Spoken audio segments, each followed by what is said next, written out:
নমস্কাৰ, এডুকেশ্যন জ্ঞান আসাম চেনেললৈ আপোনালোকক পুনৰবাৰ স্বাগতম জনাইছোঁ। ADRE, Assam police, health, Assam competitive exam বা যিকোনো ধৰণৰ পৰীক্ষাৰ বাবে প্ৰয়োজনীয় হোৱাকৈ অতি প্ৰয়োজনীয় হোৱাকৈ কেইটামান প্ৰশ্ন উত্তৰ আপোনালোকলৈ লৈ আহিছোঁ। মোৰ এই ভিডিঅ'টো যদি আজি প্ৰথম ভিজিট কৰিছে, ছাবস্ক্ৰাইব কৰিব বা আগতে চায়ো যদি ছাবস্ক্ৰাইব কৰা নাই ছাবস্ক্ৰাইব কৰি থ'ব এনেধৰণৰ প্ৰয়োজনীয় ভিডিঅ'সমূহ পাবৰ কাৰণে। আহক এতিয়া আমি দেৰি নকৰি প্ৰশ্নৰ শিতানৰ ফালে আগবাঢ়োঁ। অসমৰ কোনখন ঠাইক ইউনেস্কোৱে বিশ্ব ঐতিহ্য হিচাপে স্বীকৃতি দিছে? ইয়াৰ উত্তৰটো হ'ব চি, চৰাইদেউ।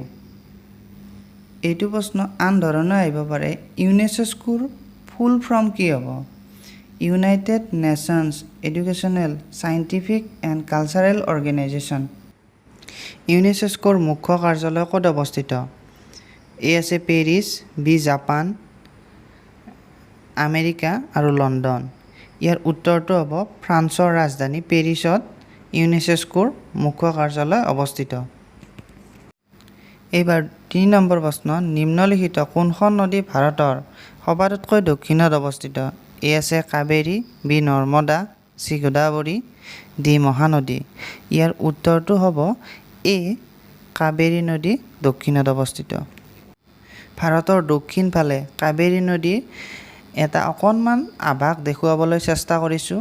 এটা ৰঙা কাঁড়চিনৰ সৈতে এইটো কাবেৰী নদী তামিলনাডুৰ মাজেৰে পাৰ হৈ বংগোপসাগৰত পৰিছেহি। এইবাৰ নেক্সট ৪ নম্বৰ প্ৰশ্ন, ইউনেস্কো কেতিয়া গঠন হৈছিল? এ আছে 1944, বি আছে 1945, 1946 আৰু 1947।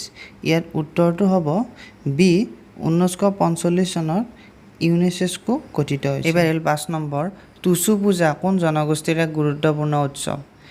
এ আছে হৰিপ্ৰিয়া, বি আছে ডিমাছা, চি আছে অসমৰ চাহ জনগোষ্ঠী, ডি হ'ব কুকি জনগোষ্ঠী। ইয়াৰ উত্তৰটো হ'ব অসমৰ চাহ জনগোষ্ঠীৰ টুচু পূজা পালন কৰে।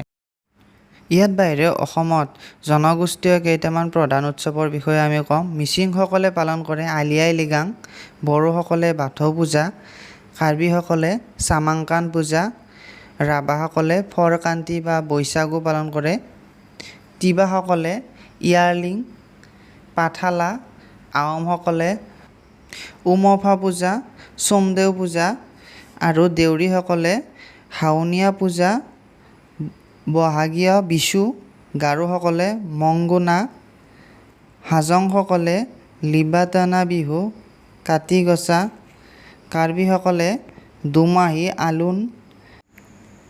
এইবাৰ নেক্সট ৬ নম্বৰ প্ৰশ্ন, উমানন্দ মন্দিৰটো কোনটো পাহাৰত অৱস্থিত?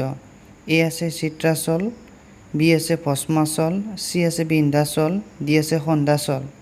ইয়াৰ উত্তৰটো হ'ব বি, ভস্মাচল পাহাৰত উমানন্দ মন্দিৰটো অৱস্থিত।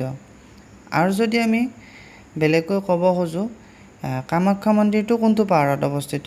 আমি নিশ্চয় জানো সেইটো হৈছে নীলাচল পাহাৰত অৱস্থিত।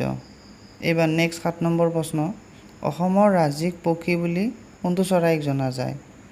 এ আছে কুলি, বি ধনেশ পক্ষী, চি ময়ূৰ চৰাই আৰু ডি দেওহাঁহ।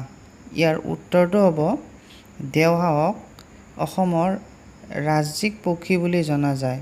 আৰু আনফালৰ পৰা যদি আমি চাব খোজোঁ, ৰাষ্ট্ৰীয় পক্ষী বুলি কোনটো চৰাইক জনা যায়? ভাৰতৰ ৰাষ্ট্ৰীয় পক্ষী সেইটো হ'ব ময়ূৰ চৰাইক ভাৰতৰ ৰাষ্ট্ৰীয় পক্ষী হিচাপে জনা যায়। এইবাৰ নেক্সট প্ৰশ্ন ৮ নম্বৰ, ভাৰতৰ স্বাধীনতা দিৱসত প্ৰধানমন্ত্ৰীয়ে কোনটো স্থানৰ পৰা দেশবাসীক সম্বোধন কৰে? এ আছে লালকিল্লা, সংসদ ভৱন, ৰাষ্ট্ৰপতি ভৱন, ইণ্ডিয়া গেট। ইয়াৰ উত্তৰটো হ'ব এ, লালকিল্লা। এইবাৰ ৯ নম্বৰ প্ৰশ্ন, কোনগৰাকী ব্যক্তি ভাৰতৰ মিছাইল মেন ৰূপে জনাজাত? ইয়াৰ সম্পূৰ্ণ উত্তৰটো হ'ব বি, APJ আব্দুল কালামক মিছাইল মেন ৰূপেও জনাজাত। এইবাৰ ১০ নম্বৰ প্ৰশ্ন, সংস্কৃত নাট অভিজ্ঞান শকুন্তলম ৰচয়িতা কোন আছিল? পাণিনি, অশ্বঘোষ, কল্হাণ, কালিদাস। ইয়াৰ সম্পূৰ্ণ উত্তৰটো হ'ব ডি, কালিদাস। এইবাৰ নেক্সট প্ৰশ্ন ১১ নম্বৰ প্ৰশ্ন, বীৰ চিলাৰায়ৰ প্ৰকৃত নাম কি আছিল? এ আছে জন্মেজয়, শুক্লধ্বজ, কালাপাহাৰ আৰু মল্লদেৱ। ইয়াৰ সম্পূৰ্ণ উত্তৰটো হ'ব বি শুক্লধ্বজ চিলাৰৰ প্ৰকৃত নাম। এইবাৰ 12 নম্বৰ, কোন ৰাজ্যৰ ৰাজ্যিক ফুল কপৌ ফুল? এইটো আপোনালোকে মোক কমেণ্ট কৰি কমেণ্ট ছেকশ্যনত জনাব আৰু ভিডিঅ'টো লাইক আৰু ছাবস্ক্ৰাইব কৰিব।